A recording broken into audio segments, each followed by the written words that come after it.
investigate abnormal auger returns and psychic emanations from within the space hulk. Premonitions. The ether gifts me visions. I see a threat far more deadly than gene-hungry tyranids. A scream and a dark promise. A ship in the shadow. A relic from our secret past. Strength. We are the sons of Caliban. Let fury guide your weapons. Let vengeance be your song. We are the angels of death, and our enemies shall fall!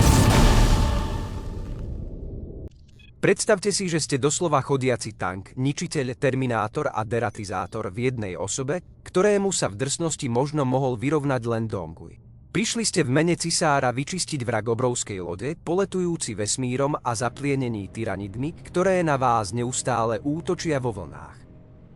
Ich motivácia nie je ideologická, politická ani dobyvačná.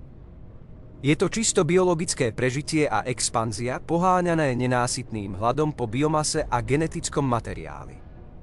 Momentálne jediný najlepší genetický materiál pre nich ste vy, ako na človek to najlepšie, čo dokázalo ľudstvo vytvoriť. V hre na vás čakajú stiesnené priestory, nič pre klaustrofobikov a veľkolepé sály v gotickom štýle. Niektoré z nich sú vyzbrojené automatickými palebnými vežami ovládanými nepriateľom, to však môžete zmeniť hekom a obrátiť ich vo svoj prospech. Pri potrebe ústupu môžete rýchlo zablokované dvere rozbiť, ale pripravíte sa tak o možnosť takticky ich zapečatiť, aby sa k vám nepriateľ nedostal od chrbta. Disponujete veľkou palebnou silou ťažkých kalibrov, rotačný guľomet, plameňomet a plazmové pušky. Ako sekundárna zbraň vám slúži meč, kladivo alebo ťažká energetická silová rukavica. Hra môže počase upadnúť do stereotypu, ale dá sa to vynahradiť kooperačným režimom.